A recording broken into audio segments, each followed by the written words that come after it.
Сәлем менің сүйікті оқырмандарым. Бүгін сіздермен пайдалы кеңес айдары. Бүгінгі видеода қамырды қалай дөңгелек етіп жайып шығаруға септігін тигізетін техникаларды және 3 ай мерзімге тоңазытқышта сақтау үшін қандай целлофанға орау керектігі туралы айтатын боламын. Менімен бірге болыңыз. Қамырды алдындағы видеодағыдай жақсылап илеп аламыз. Егер көрмеген болсаңыз, осы видео астындағы описание бөліміне өтіп, көріп алыңыз, ол міндетті түрде керек болады. Өйткені қамырдың жайылуы ең бірінші қалай иленуіне байланысты. Ал кеттік.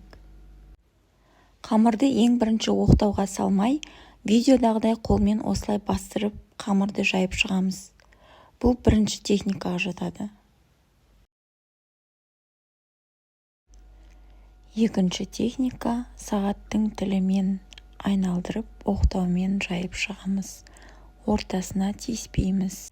Келесі техникада қамырды оқтауға орап, екі шетін басып тұрып жаямыз және екі аяқты тік ұстап, бір аяқты қисайтпай тек қана тік ұстап тұрып жайып шығамыз.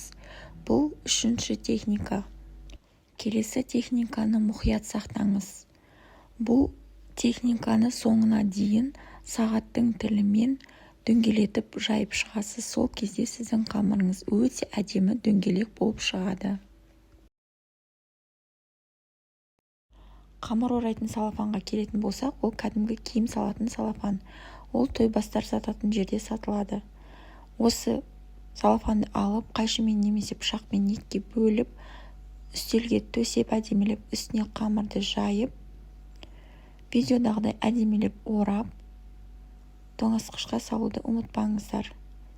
Видео сіздерге ұнап жатса, лайк басып тіркелуді ұмытпаңыздар. Алдын ала үлкен рахмет.